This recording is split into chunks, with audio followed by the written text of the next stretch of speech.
Time travel हमारे लिए हमेशा से एक एक्साइटमेंट से भरा सब्जेक्ट रहा है।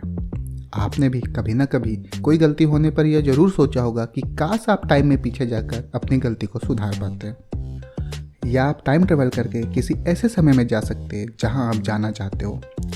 टाइम ट्रेवल करके आप क्या नहीं कर सकते, इसी इमेजिनेशन को लेकर टाइम ट्रेवल पर कई सारी बुक्स लिखी गई है। साइंस फिक्शन मूवीज़ के लिए तो टाइम ट्रेवल सबसे पॉपुलर टॉपिक रहा है, मगर सभी टाइम ट्रेवल मूवीज़ में back to the future series ने अपनी अलग पहचान बनाई है। 1985 में आई back to the future series की पहली मूवी एक टीनेजर लड़के के टाइम में पीछे जाकर अपने टीनेज माता पिता से मिलने की कहानी है, जिसने लोगों को अपना दीवाना बना लिया था। तो आप देख रहे हैं द एंटरटेनमेंट इंटर्न हिंदी, और आज हम जानेंगे cult classic science fiction series back to the future के बारे में 10 फैक्ट्स जिन्हें आप शायद नहीं जानते हो।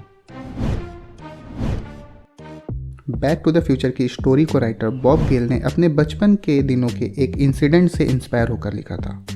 बॉब को बचपन में अपने पिता के स्कूल के दिनों की कुछ तस्वीरें मिली थी। अपने पिता के स्कूल के दिनों की फ़ोटो को देखकर बॉब सोचते थे कि काश वह टाइम में पीछे जाकर अपने पिता से उस समय मिल पाते जब वे स्कूल में थे, और उनसे दोस्ती करके उनके साथ टाइम स्पेंड कर सकते।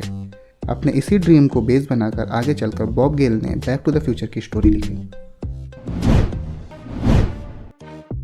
बॉब की स्टोरी को सुनकर कोलंबिया पिक्चर्स ने उन्हें और फिल्म मेकर रॉबर्ट जेमकिस को इस पर स्क्रीन प्ले लिखने के लिए कहा, मगर जब उन्होंने स्क्रीन प्ले लिख लिया तो कोलंबिया पिक्चर्स ने इसे रिजेक्ट कर दिया। अब रॉबर्ट और बॉब ने अपनी स्क्रीन प्ले को अपने दोस्त और महान डायरेक्टर प्रोड्यूसर स्टीवन स्पिलबर्ग को दिखाया, जिन्हें कहानी काफ़ी पसंद आई। स्टीवन स्पिलबर्ग ने अपने प्रोडक्शन कंपनी के अंदर इस मूवी को बनाने के लिए कहा, मगर जेमकिस और बॉब गेल ने इनकार कर दिया, क्योंकि वो नहीं चाहते थे कि उन्हें इंडस्ट्री में उन लोगों के तौर पर जाना जाए जिन्हें सिर्फ इसलिए काम मिलता है क्योंकि वे स्टीवन स्पिलबर्ग के दोस्त हैं। उन्होंने अलग अलग स्टूडियोज़ को अपनी कहानी भेजी। यूनिवर्सल ने कहा टाइम ट्रेवल मूवी पैसा नहीं कमाती, और डिज्नी को इसकी कहानी काफ़ी घटिया लगी। अलग अलग रीजन से मूवी को लगभग 44 बार रिजेक्ट किया गया।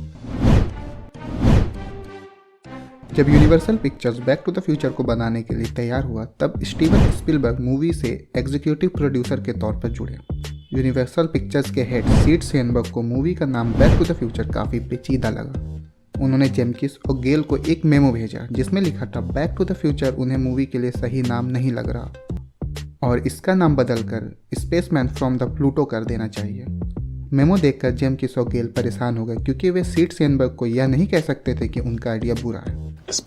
मगर स्टीवन स्पिलबर्ग ने मामले को संभालते हुए सीड सेनबर्ग को जवाब भेजा, यह तुम्हारा भेजा गया अब तक का सबसे मज़ेदार और मजाकिया मेमो था। ऑफिस में लोगों को तुम्हारा यह मजाक काफ़ी अच्छा लगा और वे खूब हंसे। इसके लिए धन्यवाद। इससे सीड सेनबर्ग शर्मिंदा हुए और मूवी का नाम नहीं बदला गया। वैसे आप बैक टू द फ्यूचर में स्पेस ज़ॉम्बी फ्रॉम प्लूटो की कॉमिक्स को देख सकते हैं। Yes. Back to the future में मार्टी और डॉक्टर टाइम ट्रेवल के लिए डेलोरियन कार यूज़ करते हैं, जिसके कारण डेलोरियन काफ़ी पॉपुलर हुई। मगर टाइम मशीन के लिए डेलोरियन पहली चॉइस नहीं थी। डेलोरियन तो क्या, स्क्रिप्ट में कोई कार ही नहीं थी। स्क्रिप्ट में पहले टाइम मशीन एक बड़े से चैम्बर जैसी होने वाली थी, जिसमें मार्टी टाइम ट्रेवल करने के लिए अंदर जाता। बाद में एक बड़े फ्रिज को टाइम मशीन बनाने का फैसला किया गया, मगर जब जेमकिस और स्पिलबर्ग को यह लगा कि मूवी देखने के बाद बच्चे टाइम ट्रेवल करने के लिए खुद को फ्रिज में बंद कर लेंगे, तब इसे हटा दिया गया। फिर जेमकिस को कार को टाइम मशीन बनाने का आइडिया आया। बाकी को भी यह आइडिया पसंद आया, क्योंकि कार यूज़ करने से टाइम मशीन मोबाइल रहेगी, जिससे कहानी को और भी इंटरेस्टिंग बनाया जा सकता है। जिसके बाद डेलोरियन को उसके कूल और फ्यूचरिस्टिक लुक के कारण चुना गया, और डेलोरियन अब तक किसी मूवी में दिखाई गई सबसे आइकॉनिक टाइम मशीन बन गई। आपको किस मूवी में दिखाई गई टाइम मशीन अच्छी लगी, कमेंट में हमें ज़रूर बताइएगा। माइकल जे फॉक्स मार्टी मैकफ्लाई के रोल के लिए हमेशा से पहली पसंद थे, मगर उस समय Michael J Fox Family Ties नाम की एक सिटकॉम कर रहे थे और उनके पास मूवी करने के लिए समय नहीं था। तब legendary actor Johnny Depp, Charlie Sheen और राल्फ मैकचियो को भी मार्टी के रोल के लिए ऑडिशन दिया था, और अंत में यूनिवर्सल ने एरिक स्टोल्ज को मार्टी मैकफ्लाई के रोल के लिए कास्ट करके मूवी की शूटिंग स्टार्ट कर दी। मगर जेमकिस और स्पिलबर्ग को एरिक स्टोल्ज मार्टी के लिए सही नहीं लगे। 5 हफ्ते तक शूटिंग चलने के बाद जब माइकल जे फॉक्स का शेड्यूल फ्री हुआ, तब डायरेक्टर जेमकिस ने यूनिवर्सल पिक्चर्स को माइकल जे फॉक्स को मार्टी के रोल के लिए रिकास्ट करने के लिए मना लिया। माइकल जे फॉक्स को लेने के कारण काफ़ी सारे सीन्स को दोबारा शूट करना पड़ा, जिसके कारण फिल्म का बजट $3 मिलियन और बढ़ गया, मगर अल्टीमेटली यह एक सही डिसीजन साबित हुआ। बैक टू द फ्यूचर की ओरिजिनल स्क्रिप्ट में कई चीज़ें मूवी से काफ़ी अलग थी। जैसे स्क्रिप्ट में मार्टी का सरनेम पहले मैकफ्लाई नहीं बल्कि मैकडॉर्मोंड था। मूवी में दिखाया गया क्लॉक टावर पहले स्क्रिप्ट में नहीं था, बल्कि स्क्रिप्ट में मार्टी और डॉग एक न्यूक्लियर टेस्ट साइट पर जाते हैं जहां एक न्यूक्लियर एक्सप्लोजन के कारण डेलोरियन पास्ट में चली जाती है, मगर इसे चेंज करना पड़ा क्योंकि इसे शूट करना काफ़ी महंगा था। पहले स्क्रिप्ट में डॉक्टर ब्राउन के पास सिम्प नाम का एक चिंपैंजी होने वाला था, जिसे यूनिवर्सल के हेड सीड सेनबर्ग के रिक्वेस्ट पर मूवी में दिखाए गए पालतू कुत्ते आइंस्टाइन में बदल दिया गया। माइकल जे फॉक्स को मार्टी का रोल मिल तो गया, पर उन्हें इसके लिए काफ़ी अधिक मेहनत करनी पड़ी।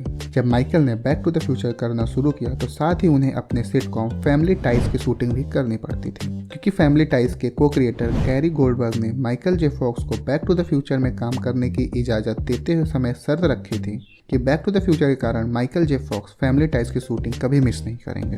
बैक टू द फ्यूचर के दौरान माइकल सुबह 8 बजे फैमिली टाइज के सेट पर पहुंच जाते थे, जहां वे शाम 6 बजे तक रिहर्सल और शूटिंग करते थे। उसके बाद वे बैक टू द फ्यूचर के सेट पर जाते, जहां सुबह 3 से 4 बजे तक शूटिंग चलती, जिसके बाद ही वे केवल 3 घंटे सोने के लिए घर जा पाते।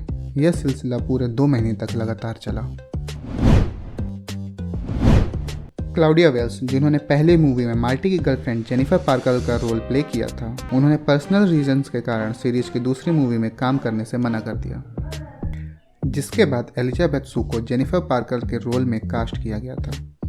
वहीं मार्टिन के पिता जॉर्ज मैकफ्लाई का रोल करने वाले क्रिस्पिन ग्रोवर भी क्रिएटिव डिफरेंसेस के कारण दूसरी मूवी के लिए वापस नहीं आए। दूसरी मूवी में जॉर्ज मैकफ्लाई के सीन्स के लिए क्रिस्पिन ग्रोवर के पहले शूट किए गए फुटेज को यूज़ किया गया और एक सीन के लिए एक एक्टर को मेकअप से क्रिस्पिन ग्रोवर का चेहरा दिया गया, जिसके बाद क्रिस्पिन ग्रोवर्स ने यूनिवर्सल पिक्चर्स पर उनके लुक को कॉपी करने के लिए केस कर दिया।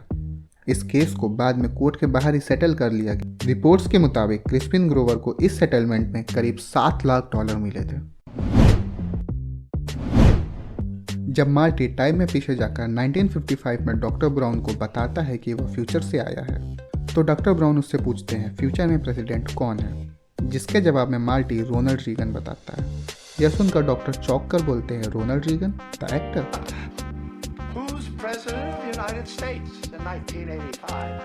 Ronald Reagan. Ronald Reagan, the actor. दरअसल अमेरिका के 44वें प्रेसिडेंट रोनाल्ड रीगन पॉलिटिक्स में आने से पहले वेस्टर्न फिल्मों के काफ़ी पॉपुलर एक्टर थे। बाद में हमें एक मूवी थिएटर भी दिखाया जाता है जिसमें कैटल क्वींस ऑफ मोंटेना नाम की मूवी लगी रहती है। यह एक रियल मूवी है जिसमें रोनाल्ड रीगन ने काम किया था। डायरेक्टर और प्रोड्यूसर परेशान थे कि कहीं अपने नाम का इस तरह से इस्तेमाल देखकर प्रेसिडेंट रोनाल्ड रीगन नाराज ना हो जाए, मगर इसका ठीक उल्टा हुआ।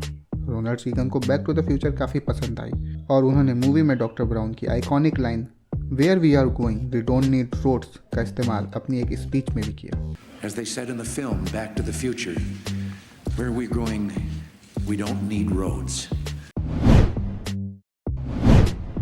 बैक टू द फ्यूचर में 4 जगह कैलिफोर्निया रेजिन को दिखाया जाना था। कैलिफोर्निया रेजिन बोर्ड ने फिल्म मेकर को रेजिन यानी किसमिस को प्रमोट करने के लिए $1 लाख दिए थे। मूवी को एडिट करते समय डायरेक्टर जेमकिस को यह सीन सही नहीं लग रहे थे, इसलिए उन्होंने रिलीज से पहले इसे हटा दिया।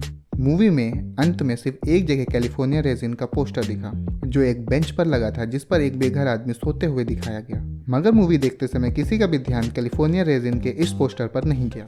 इससे कैलिफोर्निया रेजिन बोर्ड काफ़ी नाराज हुआ।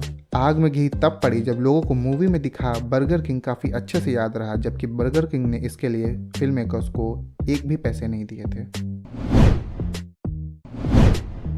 अगर back to the future series की कुल कमाई की बात करें तो 1985 में आई बैक टू द फ्यूचर का बजट $19 मिलियन था और यह $381 मिलियन की कमाई के साथ उस साल की सबसे अधिक कमाने वाली फिल्म बनी। दूसरी मूवी ने $40 मिलियन के बजट पर $332 मिलियन की कमाई की।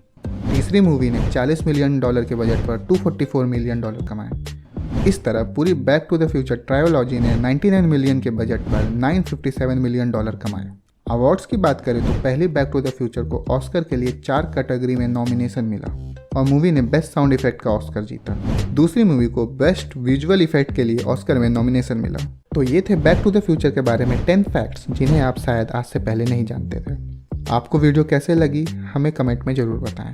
अगर आप भी बैक टू द फ्यूचर से जुड़ा कोई ऐसा इंटरेस्टिंग फैक्ट जानते हैं जिसे हमने वीडियो में कवर नहीं किया तो उसे कमेंट में ज़रूर बताएं। हम सबसे इंटरेस्टिंग फैक्ट वाले कमेंट को पिन कर देंगे। तो फिर जल्द ही मिलेंगे किसी नई वीडियो के साथ। तब तक के लिए नमस्कार।